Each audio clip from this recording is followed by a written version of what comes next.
All right, good morning, everyone. Thank you for joining the webinar for a question and answer session with the patient-centered primary care home staff. Just a brief introduction to the technology before we get started.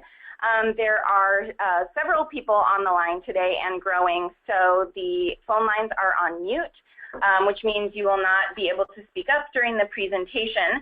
That doesn't mean that we don't want to hear questions from you. This is a question and answer session, so questions are strongly encouraged. The presenters are going to go through a couple of things and spend a lot of time on answering your questions, so you can type those into the chat box in the Go to Webinar Control panel, and they'll be able to answer them as they come in. One question I know we'll get is, yes, we are recording the webinar today, and the slides and the recording will be available to everyone and sent out to you after the webinar today. Without further ado, I'm going to turn things over to the PCPCH program staff. Great. Good morning, everybody. Hi, this is Meg Bowen. I'm a compliance specialist and site visitor with the PCPCH program. One thing Kate did forget to mention was happy birthday, Oregon. So today is Valentine's Day, which is Oregon's birthday, 1859. I'd like to introduce some folks that are going to be here with me today. Again, I'm Meg Bowen. I'm joined by Amy Harris. She's a Program and Communication Specialist with the PCPCH program, and if you've emailed PCPCH at state.or.us, you will probably contact Amy. DP Shinde is also here today. She's a policy analyst with our program, and we're also joined by Evan Salino. He is our PCPCH clinical advisor. Good morning, everybody. Okay, let's go quickly through the agenda. We're going to talk, of course, about the patient-centered primary care home program. That's why you got on this call this morning at 7:30. We're going to go through the revisions to the 2017 recognition criteria. We're going to talk about the tier structure and the new 5-star recognition. We're going to talk about some questions that we've received so far and let you start thinking about the questions that you want to ask. As Kate did say, we have folks that are just sitting waiting for your questions, and then we'll answer those shortly. How to apply for PCPCH recognition if this is your first time or if this is the first time you're in charge of this process. We'll explain what that's like. Talk about the application due dates, the process around that, and the timelines, and then we'll get to your questions. Okay, a little background on the patient-centered primary care home program, or the PCPCH program. It was established by the Oregon legislature in 2009, and it was House Bill 2009, always easy to remember that. And it was, the purpose was to create access to patient-centered, high-quality care and reduce costs by supporting practice transformation. So currently, there are 645 recognized PCPCHs across the great state of Oregon. We're in 35 out of 36 counties, and a little bird told me that's probably going to change this year to have representation in all of our counties. If that little bird's on the call, I know you're on the call. And that is also 2/3 of all primary care practices in the state are recognized medical homes. Every few years, a volunteer stakeholder committee gathers to review the PCPCH implementation, and they advise on the model refinements, and we have had revisions in 2011, 2014, and the 2017 recognition standards are the brand new model. Talking a little bit more about the criteria for the revisions, we only revised 12 standards. So don't think that the whole model was turned upside down. Just 12 standards were revised. We did add one additional must-pass measure, and that is 6C0 for the patient experience of care. So now we have 11 must-pass measures in total. The tier structure has moved from a 3-tier structure to a 5-tier structure. So now there are 5 tiers to our program, and the 5-star program aligns with the current 3-star criteria. So for those clinics who have been recognized, there are 7 in the state that recognized under the current 3-star criteria, they will be migrating to 5-star. Over 120 clinics have been recognized under the 2017 criteria since January. Yes, the applications opened the first week of January, and so far 120 clinics have gone through the process. So this is the new tier structure for Tier 5 and 5-star. So Tier 1 level will remain the same as it has before, 30 to 60 points, and all must-pass standards are required. For Tier 2, the point structure is 65 points to 125 points, and all must-pass standards. For Tier 3, it's 130 to 250 points, and all must-pass standards. For Tier 4, 255 points to 380 points, and that is the maximum number of points, plus all must-pass standards. And then Tier 5 or 5-star, 255 to 380 points. They must meet all must-pass standards and meet 11 out of 13 specified measures, and the measures must be verified during the site visit. And those Tier 5 5-star visits get a mandatory site visit, so that's part of that process. So for Tier 5, again, it designates clinics on the forefront of primary care transformation, and need to attest to 255 points or more on the application, implement multiple advanced PCPCH measures, and there is a required site visit. So the 5-star application processing, over 25 clinics have already submitted a 5-star designation application. This does not include those clinics that are transitioning from 3-star to 5-star. So these are 25 brand new clinics that are not maybe brand new, but are brand new to the 5-star process. So the PCPCH program staff will schedule verification site visits in the order of the applications were received. And we did receive applications the very first week for 5-star from some clinics, and those site visits are already scheduled. Clinics will be recognized as a Tier 4 until a site visit can be completed. That's important to know. And then once awarded, the 5-star designation is retroactive to the clinic's recognition. So for Tier 4. So it will be retroactive because we have a small site visit team and we may not be able to get to everybody's 5-star applications right off the bat. We're going to do our very best. So clinics who are interested in the 5-star designation are encouraged to submit an application as soon as possible because, as you can see, there is a growing list of clinics that are interested in being a 5-star clinic. So frequently asked questions so far. We've received lots and lots and lots of questions about CAP surveys or patient experience of care surveys. So some important things to remember about the CAP survey or patient experience of care surveys. We need to have 25 completed surveys for a provider. Now, a completed survey is one that has greater than 50% of the questions answered. Residents who are not impaneled or providers who have been at the practice less than 6 months are excluded.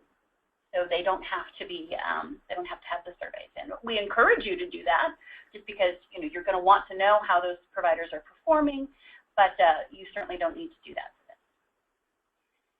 Let's talk a little bit about the new must-pass measure of 6C0. That is the Patient Experience of Care Survey. So it must contain questions regarding the following areas: access to care, provider communication, coordination of care, and staff helpfulness. For those of you familiar with the CAP surveys, those indeed are domains in the CAP survey.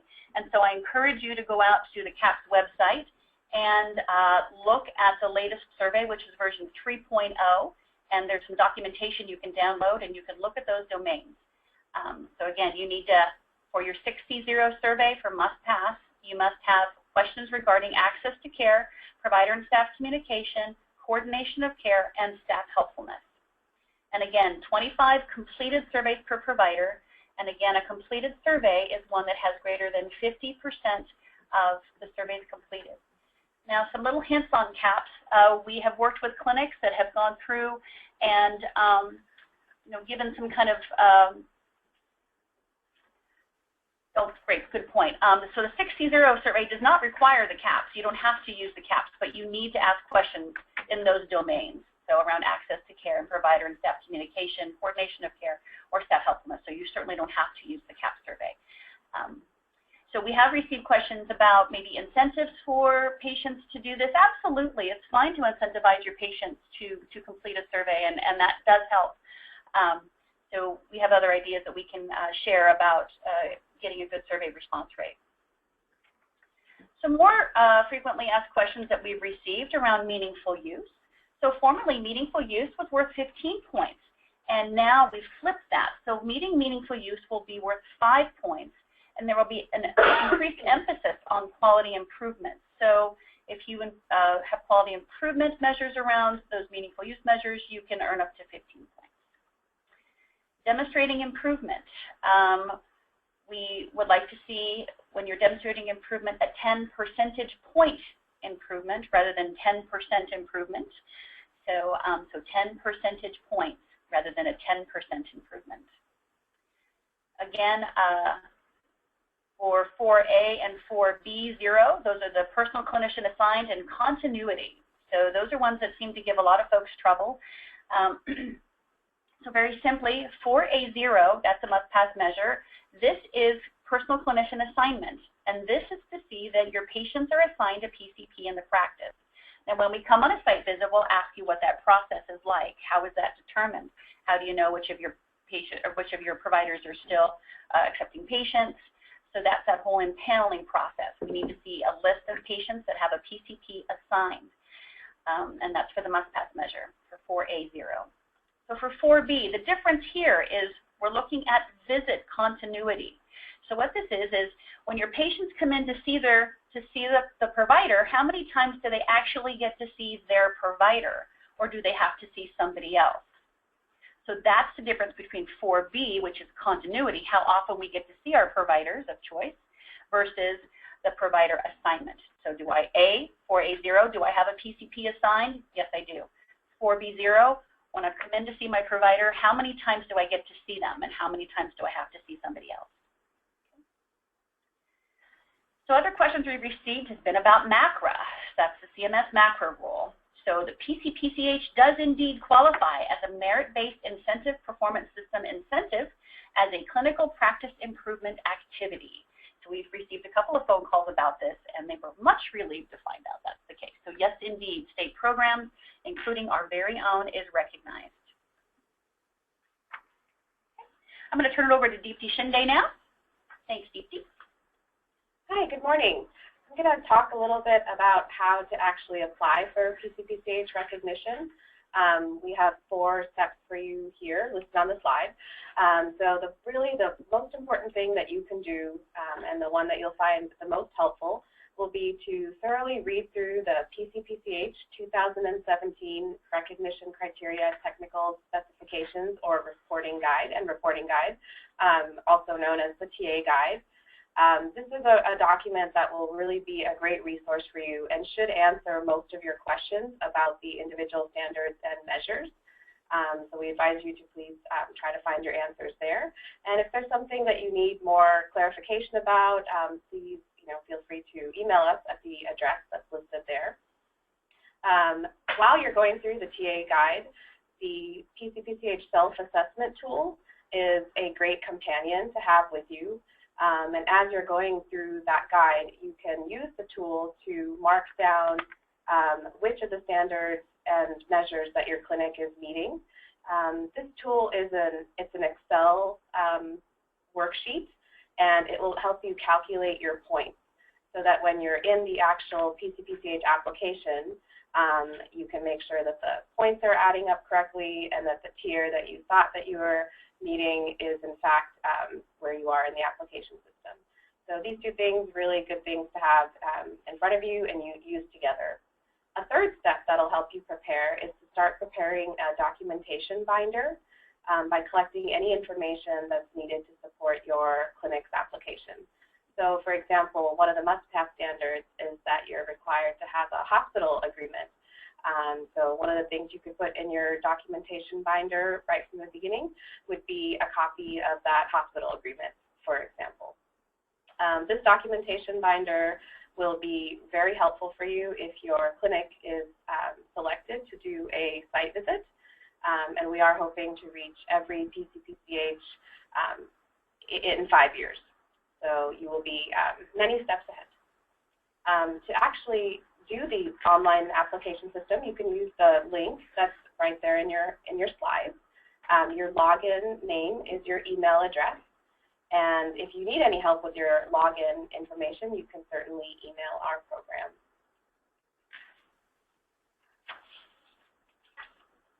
So we're going to go through some application due dates. We still do get quite a few questions about those. It's always good to hammer them home. So for recognized PCPCHs, if your clinic last applied in 2014, then your due date is January 1st, 2017. There is a 90-day grace period, so you do have until the end of March to get that application in. If your clinic last applied in 2015, then your due date is 2 years from the recognition date. So for example, if your clinic was recognized on April 9th, 2015, then your due date will be April 9th, 2017. And there's also a 30-day grace period for that. If your clinic last applied in 2016, then your due date is also January 1st, 2017. There is also a 90-day grace period for that. So as you can see, there are going to be a lot of applications coming in from, or already have been coming in from the first of the year to the end of March. And clinics that are applying for the first time, these deadlines don't apply to you, and you can submit an application at any time. So a little bit more information about the application process and the timeline. Applications are submitted online with required and optional information. So there are some questions that you'll be required to answer, and there are a lot of questions that are optional information, and they will help you answer how you're meeting those standards. And something that was added for 2017 are that 7 of the 11 must-pass standards require additional information about how the clinic is meeting the measure. So for example, for the must-pass 6C0 about the CAP survey or about your patient satisfaction survey, we want to hear a little bit more about how you're fielding that survey. What is your process in selecting those patients and the questions that you use, and then also maybe a little information about how often you're doing them, things like that. So 7 out of 11 have a little bit more information that's required. After you actually hit that submit button, PCPCH staff will review each application and will contact you by email if there's any information on your application that needs clarification or correction. Then after your application is processed, a letter, a certificate, and poster will be mailed to your clinic, congratulating you on your clinic and its PCPCH recognition.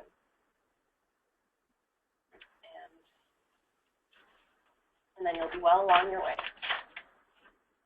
On the next slide, there's some additional resources that will help you with this process. Our website, PCPCHcare.gov, is a great site. It has a copy of the TA guide, links to the actual application system, and a lot of great information that should help you. Our email is always there for additional questions, and we encourage you to sign up through GovDelivery for emails from the PCPCH program. This is really the best way to learn about any news happening with the program. And we have several thousand people on that listserv, and they find it very helpful. A new resource that is not quite launched, but almost there, is the online learning modules that we have partnered with the Institute to provide. Once the launch date is ready for those, you'll be sure to receive information about those as well. And then there is also this webinar recording, and also the webinar that we did a couple months ago is also there, and the slides that are associated with that.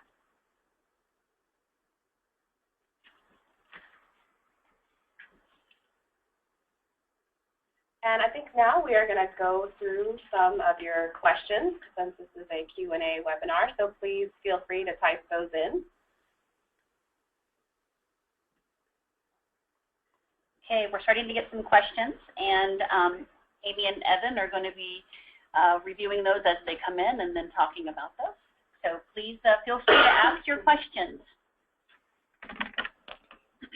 So, so we do have a couple questions that have come in so far, so definitely keep sending those our way. The first question that we have is 10 percentage point improvement from when to when. So what does that mean? Right. Yeah, great question. Well, first of all, this is Evan, the clinical advisor for the program here. First of all, I want to point people to, there are multiple measures where this applies. So throughout the TA guide, there are several different areas where the Standards Advisory Committee really wanted to reward improvement and not just, for example, hitting benchmarks, but really reward that process of improvement. So as you look through the different core attributes, the different standards measures, there are several places where this applies. There are two different sort of cutoffs for time frames, either 6 months or 1 year worth of data. And the improvement, and it's written right there in the TA guide, if you look in there, under each one of these measures, it says the same thing, which is over 6 months, actually over a year, 12 months, you have to have that 10 percentage point improvement. If you're looking at data just over 6 months, then you're allowed to make a 5 percentage point improvement to meet the intent of the measure. So it is dependent on time, and all of that is written right there in the TA guide for you to look at. This is an example for 4B2, which is that visit continuity. So if you can demonstrate a 5 percentage point improvement over 5 percentage point improvement over 6 months of time for 4B2, or 10 percentage point increase in continuity of care over 12 months. So 4B2 is one of those examples. Great. So we have a couple more questions that have come in. This question is asking about the best practice note for 6C0 that says that 300 surveys per medical group is ideal. So this listener is asking if the requirement is 25 per provider or 300 per practice. Yeah, go ahead, Meg. Go ahead. So yeah, that's a best practice, and that's a goal. Might be considered lofty for some. Really, just start with the 25 at least completed surveys per provider. Just bite off that one first. So that's our recommendation. Yeah, and that's what's the 25 per provider is what is required for the must-pass measure. Throughout the TA guide, you're going to see multiple best practice boxes, and the goal of the best practice boxes was not to point out to you what is required, but to point out to you what is a robust implementation of this standard or measure. Sometimes what we've seen in other clinics around the state where they've been doing a great job at this. So all of those best practice boxes are not required, but rather really to hopefully guide you towards meeting the robust intent of the measure. Right. Great. So here's another question about multi-site health centers or multi-site clinics. So they're wondering if they will be getting a site visit for each location. If they're selected for a site visit, will it be at each location or just one location? Yep. Hi, this is Meg. It will be at each unique medical home.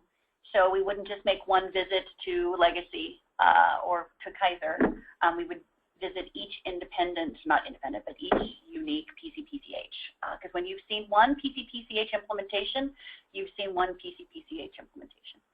And then also to add to that, we often will select a site visit that's within an organization, a specific site. So just because Legacy, for example, has been selected for a site visit, that doesn't mean that we're visiting all the Legacy clinics. That means we would just be going to the one particular clinic that was selected. So, yeah. Okay, so here is a question about Measure 1E1. Let's see, it says, which is a meaningful use related measure. So it says they're unsure how to show meaningful use for all of their providers, specifically because the PAs don't count under meaningful use. So what are they expecting for their PAs that are excluded from meaningful use? This is Evan again. Good question. Meaningful use means several different things. There is a federal meaningful use program, and there are certain people that can participate in that. There's also state level meaningful use program through Medicaid, and actually a different group of people can participate in that. For example, nurse practitioners can't participate at the federal level, but can participate at the state level, for example. For people who are not participating in whatever meaningful use program you are attesting to, your medical records system has the ability, because it's a meaningful use certified medical record, to include whoever you designate in your meaningful use reports. So you pull a meaningful use report to make sure that you're meeting those meaningful use measures, and you can put any provider you want on there, depending on who you list as the people that are supposed to be pulled by the medical record system. So essentially you can participate in this or attest to this, actually, even if you're not participating officially in the meaningful use program. Let's say you don't see a lot of Medicaid or Medicare patients and you're not participating in that meaningful use program, you can still meet the intent of this measure through your EHR, through your actually doing that work of, in this case, preventive service reminders, and be able to pull a report out of your EHR to demonstrate that you're meeting the intent of the measure. Again, even if you're not actually sending this information into to meaningful use at the federal or state level. Yep, absolutely. It's pretty common to have clinics that aren't participating in MU but still attesting to these measures, and they do meet them by pulling data. So here's another question about CAPS. So this person is asking if the CAPS survey is required for part-time providers. And I'm going to assume that maybe they're talking about the 6C0 and the must pass, and whether that 25 per provider also applies to part-time providers. We've actually had that question before. So. Sure, this is Evan again. I'll take it. First of all, I want to point out that 6C0, the must pass, does not require the CAPS survey. The CAPS survey is required for the higher point, the non-must pass, the optional measures in 6C and also 1A, but those are not, CAPS is not required for the must pass. So I just want to point that out. You do have to ask questions about access and coordination of care, et cetera, as were pointed out by Meg, but you don't need the actual CAPS survey. You can create your own survey for that must pass. What we want to really focus on is, and in general with this program, is from the patient perspective, what is your care like? So this 6C0, the must pass, is about asking patients about their experience of care.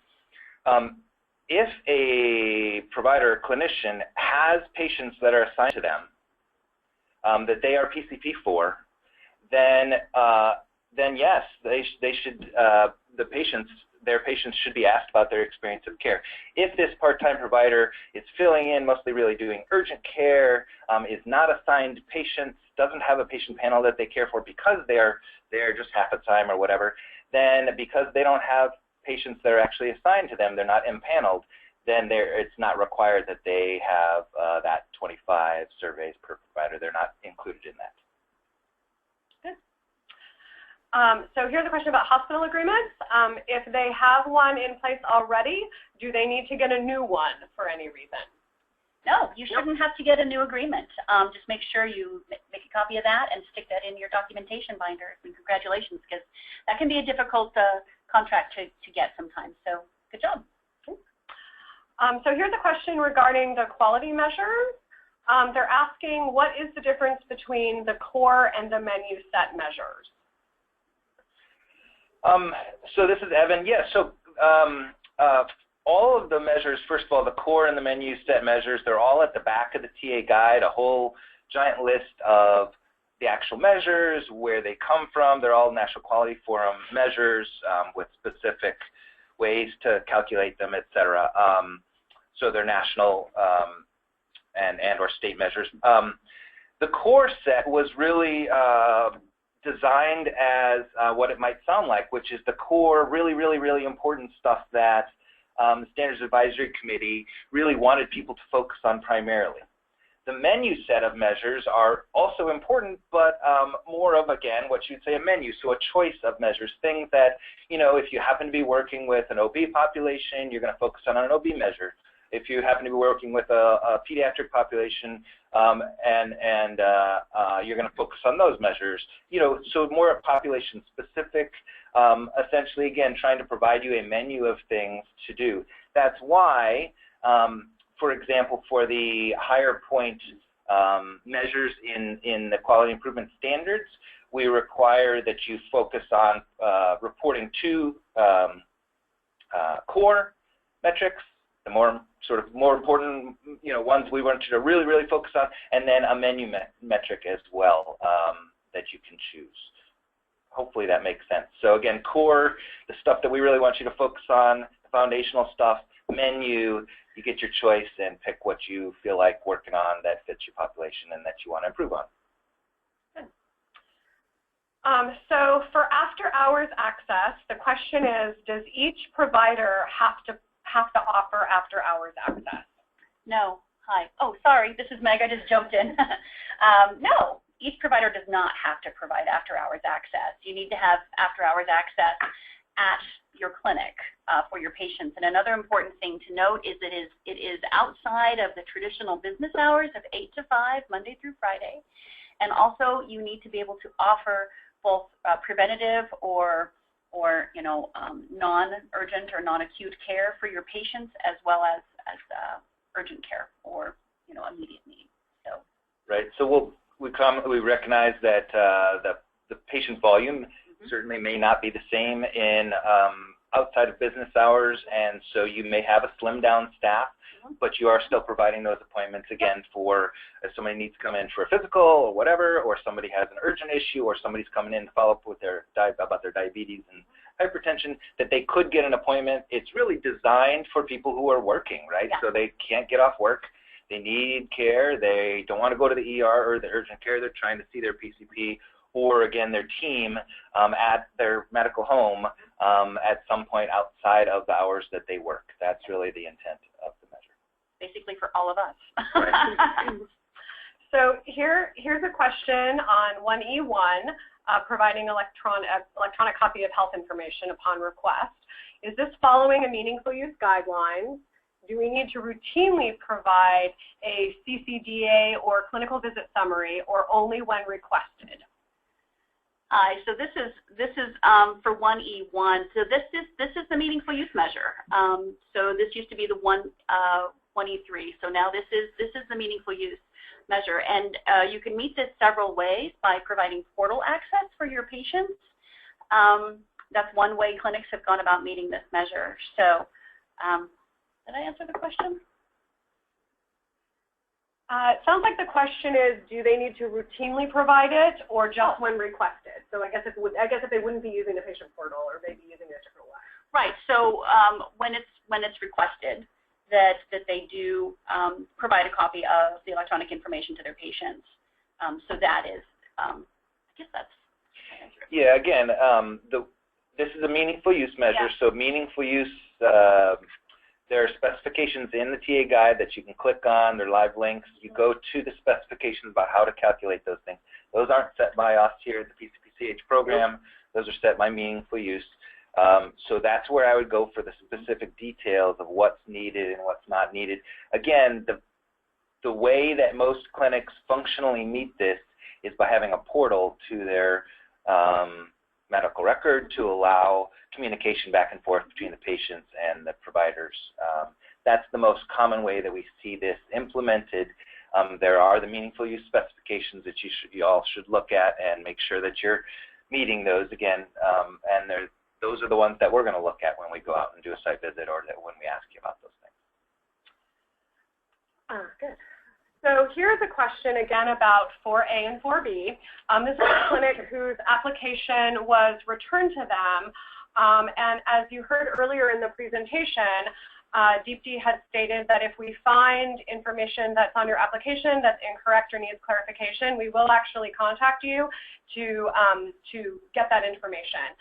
So the question has to do with 4A and 4B, and the clinic is a one clinician site.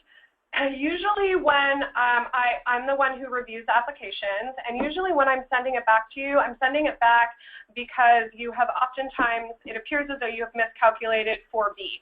And the biggest difference between 4A and 4B is 4B is really asking you to report on the number of patients that are assigned to a provider, and 4B is asking you to report on the number of patient visits that are assigned, or that those patients have with their assigned provider.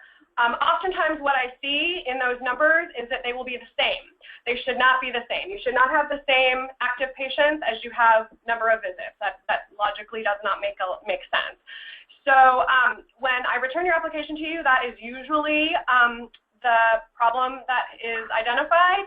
What I would really encourage you to do is review the resources that I send. There's an excellent webinar that Meg put together, or a blog post rather.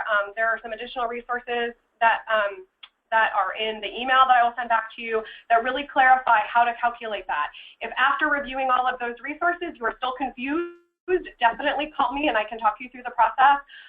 But usually that is the primary reason, is just some differences between 4A and 4B. Yeah. It is by far our most frequently asked question with the program. That is our FAQ number one. Yeah, it is. So do you have anything to add, Meg, on that? Yeah, thanks, Amy. That was great. A good rule of thumb is that our patients tend to come in on average about 3 times a year. So we would look to see a threefold increase between the number for 4A, which is your number of patients that have a PCP assigned, to 4B, which is the number of visits. So when we see anything less than that, it does raise some questions for us. Now, a lot of clinics have difficulty calculating that continuity. And so in that blog post I wrote, there's also a way to do a 30-chart review. So you would randomly pick 30 charts, and you would just make a simple table and say, okay, so every time that John Smith came in, his assigned PCP was Dr. Milner, and then when he couldn't see Dr. Milner, he saw Dr. Scott. And you just do it that way. That, again, would give us a little bit, some weird numbers, perhaps, when you look at 4B in relation to 4A, and that might get a pushback from our team, but all you would have to do is say, hey, I did a 30-chart audit for my visit continuity, and that'll quiet us down. I hope that helps. Hope it helps.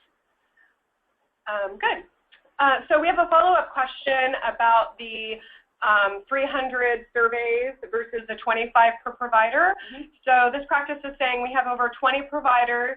300 would be much more achievable than 25 per provider. So true for you because you have 20 providers, but you still have to meet the 25 per provider requirement. So you can't use the 300 in lieu of the 25. Right. And again, you know, having 25 surveys per provider is going to really reflect the size of your provider group and also the size of your patient population. And this can seem very overwhelming. I totally get that. I'm working with a clinic right now about a strategy where they're targeting just 1 to 2 providers a week. And that's how they're doing it. And they're printing off surveys in different colors according to the team colors, because they do practice team-based care. So it's pretty clear for the front desk. A purple survey goes to this provider, a green survey is for this provider. And they just do it a little bit at a time. So every week they'll target 2 providers so they get at least 25, and then they're pushing on to at least 40, I think. So we have a related question to the surveys. So is it 25 surveys per provider during which time frame? So it's within a calendar year, within the year. So right. So when you're again, it's a 2-year cycle. Sorry, go ahead. Right. So you're applying every 2 years. Your recognition lasts for that 2-year period. As you'll see in the TA guide, really clear. It'll say that you need to do at least 1 survey with these 25 per provider, at least 1 during that application period that you're reporting on. So it is over a 2-year period. The length of how long you take to survey your patients is not specified in the TA guide. So let's say you want to do a survey over a week, that's fine. Let's say you want to do a survey over a month, that's fine. Some clinics do actually rolling surveys where they are continually surveying their patients because they don't want to just do it in a pulse fashion. They actually want to see if they make changes, do those changes make a difference in the patient experience or not. That's really getting at the heart of the intent of this measure, right? So those folks have a rolling survey, and their survey period of calculation they define oftentimes will be 6 months or some period of time like that, and then they'll calculate those results. Hopefully that is clear. And again, really in the TA guide, the language is really very clear in there as to what is needed for these must-passes. And again, I would just point out those best practice boxes. Anything you see in the best practice boxes is really good work. It is not required to meet any must-pass measure.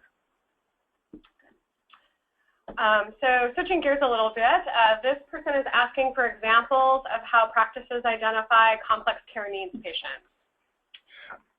Sure, I'll take that one.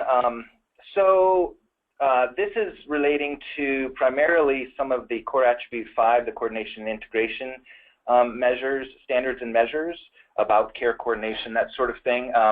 Practices really do this a number of different ways. There are well-established protocols, for example, from the American Academy of Family Physicians or other organizations that you can actually just go online and search and look at their criteria.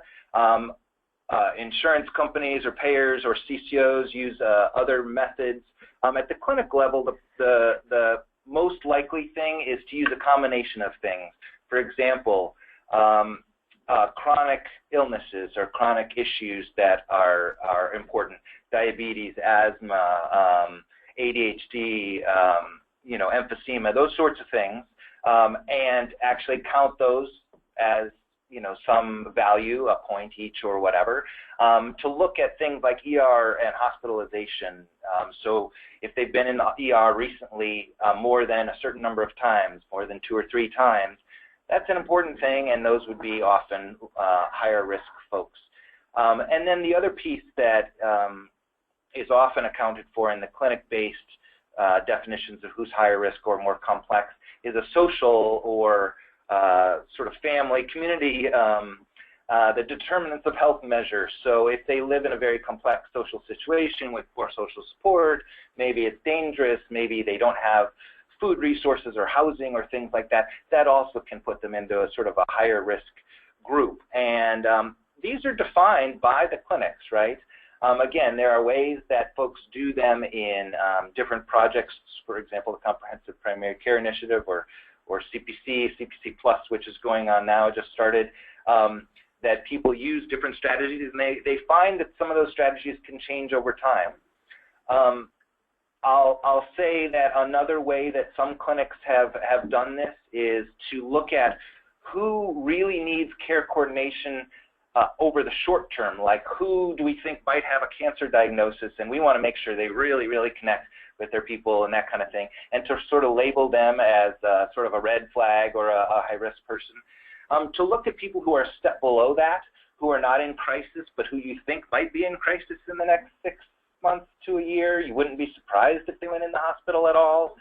Those are the folks who you could potentially make a big difference in intervention. It's not chasing the horse after it's out of the barn, but it's still in the barn, so maybe you can do something to keep it there. Those folks are a level down, so they could be a lower risk level or a lower complexity level, and maybe some clinics actually label those folks. We went to one clinic where they labeled those folks VIPs, so which I thought was great. They're not high complexity, they're VIPs. People that we really want to help and make sure that we're paying attention to. And then there's a bunch of folks who are, they're coming in for their routine care. They don't have any real major medical issues that are going on. Maybe they get one medicine refilled once a year or something like that. They're pretty low complex, and that group is another group that they can identify. And what really matters is not necessarily how you identify them, but what you do with those categories. How do you intervene in the high-risk people, the high-risk people who are not yet in crisis, and the people before that. And so I think thinking about the functionality of how you use that is maybe more important than how you identify them, other than defining a certain process that you'll use. So here's a question about when will the final technical specifications be published. So we have made a few revisions to the TA guide that will be published very soon. I'm hoping to get that online this week. However, the changes are not significant. This person was asking if there will impact the standards that they're attesting to. It's really just a few minor language revisions and should not impact the way that you are attesting currently. So here's a question about 2A. So this person is asking if they can substitute one of the OHA diabetes measure for one of the measures that are listed in the TA guide. So, right. So the measures, the core and menu measures for PCPCH are listed in the back of the TA guide, all specifics. The OHA for Medicaid patients that are in a CCO uses a slightly different metric for diabetes control, as this person is pointing out. PCPCH is a program that applies to the entire state. It is not a Medicaid-only program. And so there are different benchmarks that are often used for different populations of folks, depending if they're Medicaid or Medicare or whatever. The specific measure for PCPCH is the one that you need to use at this time for PCPCH applications. Luckily, generally, in terms of intent, those things are actually aligned. The exact numbers, the exact calculations might be slightly different, but the intent is aligned. So you do have to use the PCPCH menu or core measures to apply for the PCPCH program. So also related to 2A, this person is asking for 2A3 if they're required to meet the 10% points a year for the measure selected. And I'm going to guess maybe that this person is referring to the benchmarks that are listed. I think they're talking about improvement, maybe? If they have to improve and meet the benchmark, is I think what the question is? For 2A3, it's just meet the benchmark that's listed in the technical specifications guide. You don't have to show improvement. Just meet the benchmark. Or exceed. Great. Okay. So here's a question. Do we need to track the delivery of preventative screening on a patient level to show improvement, or can it be at a practice level? So the way that this is written, this is for preventative services, and this is the new 3 measure. So this is the new 15-point measure where we're tracking completion of those preventative services. And we know that that's a tough nut to crack most of the time. I mean, we track when we're sending reminders to patients. We track, those things, tracking that they've actually had their mammogram, especially when it's outside of our organization, can be super difficult to do. So no, you don't need to show a 10% improvement, 10 percentage point improvement. You just need to show that those preventive services have been completed. So here's a question asking about the template letter for the hospital contract.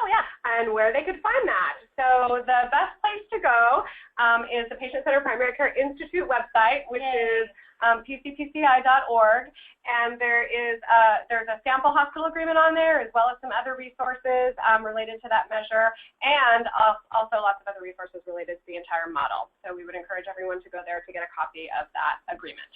Right. It's very helpful. Important thing to note is that make sure that when you do have a hospital agreement in place, that it's with the hospital where you actually have your patients go. So we do appreciate clinics that have multiple hospital agreements, and that's wonderful. But make sure that it's for a hospital where you actually have your patients go. Right. And just, again, just briefly, just to touch on that, because it is an issue that comes up frequently. The goal here, right, is to improve the continuity of patient care between the outpatient primary care location and the hospital. So when patients are admitted to the hospital, while they're in the hospital, and when they're discharged from the hospital, what are the communication strategies? What are the expectations, the follow-up expectations and strategies that occur during that handoff process? And that is a really critical thing. There's the agreements that are online at the Institute website were designed by clinics in order to really meet the intent of this measure in a robust way. So you'll see things in there that talk about, when the patient is admitted, this is what's going to happen. When the patient is discharged, this is what's going to happen. And that discussion The agreement is a piece of paper that's really important and necessary for the must pass.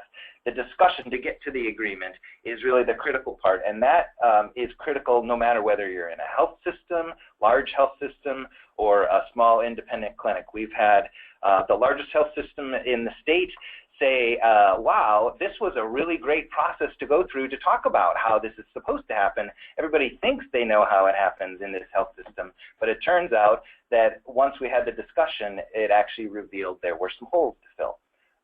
So it's really that process. Look at the intent, and again, look at the agreements online. They're great because they are built to meet the intent of the measure. So here is a question that will be very quick to answer. So it says, if you have a part-time provider, can you use 12 to 13 patient surveys instead of 25? And the answer to that is no. We do require 25 providers per provider, or 25 surveys per provider, regardless of how many hours a week the provider works. And again, that is over a 2-year period of time. So the next question is asking for a definition of a team for primarily as it relates to 4A and 4B. So maybe some parameters around that and what that means when you're looking for. Sure, that's great. So team-based care for 4A, and this is for assignment of a PCP or a team. So we like to see teams with no more than 2 providers in them. When they get a little bit bigger than that, they become unwieldy. So those are for the 2 providers, so you can have an MD, a DO, DOPA, NP, whatever gamish you want in there of providers. And then, of course, the dyads, the medical assistants, the nurses, the LPNs, office assistants that help in that team structure. So we'd like to see that no more than 2 providers per team. I will just add that the team structure can be a little bit different depending on the clinic, size of the clinic, and the type of employees that they have on site, et cetera. And sometimes teams are a little bit larger than the sort of ideal of 2 providers. One of the critical things, again, is like the whole model is looking at this from the patient perspective. So when we go and do a site visit, the site visit folks are going to ask the patients, actually, do you know what team you're on? And if they go, what? Team what? I don't know anything about a team. The whole clinic's a team. I don't know. Then from the patient perspective, there isn't really a team there. Conversely, there are some clinics that we go to that name their teams and give out cards with their team name and the members of their team to the patients so that they can call directly. And if you ask the patients, they're like, yeah, I'm on the green team, or I'm on the whatever team. I know what team I'm on, and I talk to this person. And so that is the team then. It's defined that way. So there is a little bit of wiggle room in terms of how you define your team, certainly. Good. So here is a question about 1F3, which is prescription refills. So it's asking, can we track this measure over the next 12 months, or does it have to be for the 12 months previous at the time of attestation? Well, we like this to be a reflection of what the current process is, not future processes that you have planned. We all have the best intentions of doing things. So you can always, I wish there was a way that you could do an application and put things in your shopping cart to do later, to remind yourself, well, these are the things I wanted to do, but I didn't do them in time to meet this attestation, like Amazon. But so this is something that you need to have already been doing. You can reattest within 6 months of your most recent attestation. So if you wanted to go back and add this, 1F3, it's not a required measure, it's not a must pass. So. But let's say again, you're looking at this, you say, oh, that sounds really good, we haven't done it yet. You would not put that on your application now, but again, maybe you're going to do that, and maybe you're close to a tier level change. And so if you get 15 more points, you do this for a year, and you get the data, and then you could bump up a tier with 15 more points, then you can reapply and use that information that you have collected over the year and potentially bump yourself up. Again, I'll just reinforce Meg's point. The application contains stuff that you have done and processes that are currently in place. If you have other aspirational goals, that is wonderful, and those can be used on your next attestation. Okay, so here is a question about the measures being stackable. So the question says, we notice that the points aren't stackable any longer. So to sort of describe what that means, some of the measures within a standard, you can receive the points for each of the measures. So a standard has 3 measures usually. You can receive points for all 3 of those measures. Some standards, you only receive the points that you apply to or that you attest to the highest. So you would only receive like 5, 10, or 15 points depending on which measure you attest to. Most of the measures are, or most of the standards are organized in that way. We do have a few that are, quote, stackable or, quote, check all that apply.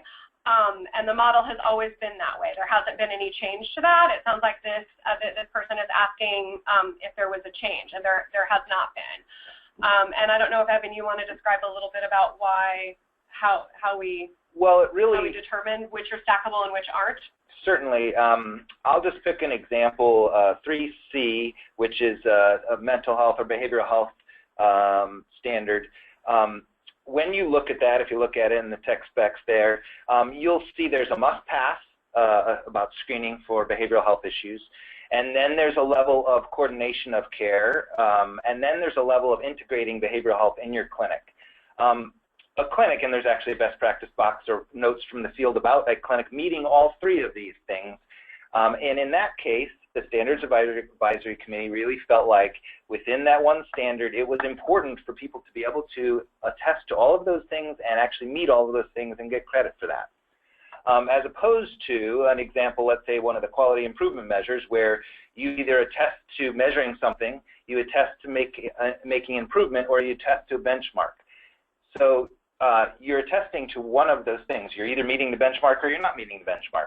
You're either working on improvement and demonstrating improvement, or you're not doing any of those things, and you're just measuring the metric performance, and you haven't done improvement and you haven't met the benchmark. So it was based on essentially the Standards Advisory Committee desire to really robustly reward certain very complex measures like behavioral health integration and complex care coordination.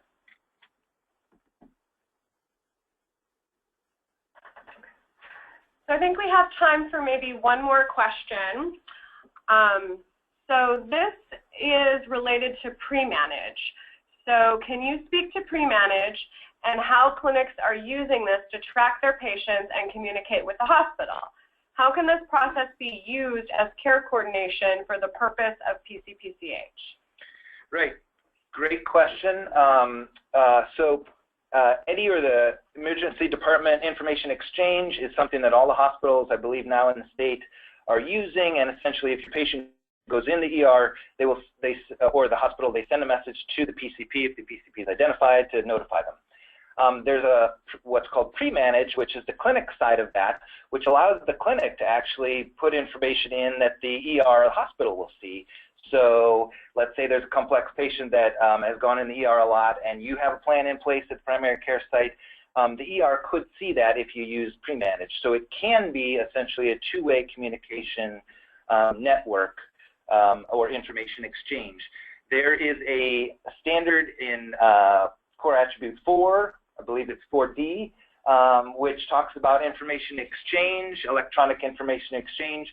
This would be an example of that type of information exchange going on. If you're using pre-manage on the clinic side, you're getting the ER communication from the hospital, and so there's two-way electronic communication. That would be an example of where this sort of thing would apply directly in PCPCH to the standards. And then again, there's the management strategy, which is more in the complex care coordination, where again, if you're sending messages, you have a care plan that can be implemented, that sort of thing can be helpful to include in that.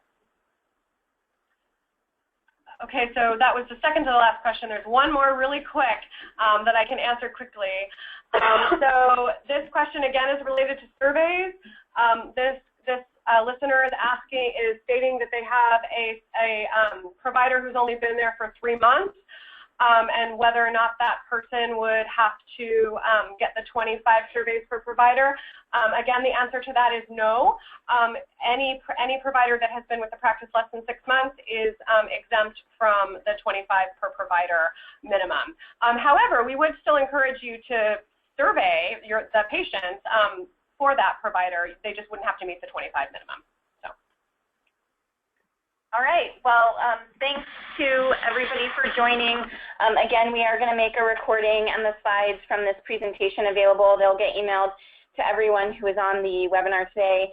Thank you to the PCPCH program staff for answering all your questions. And again, you can reach them at pcpch@state.or.us if you have additional questions, of course, after you've thoroughly read the technical specifications guide that they've lovingly created for you with lots of great information. All right, I hope everyone has a great day.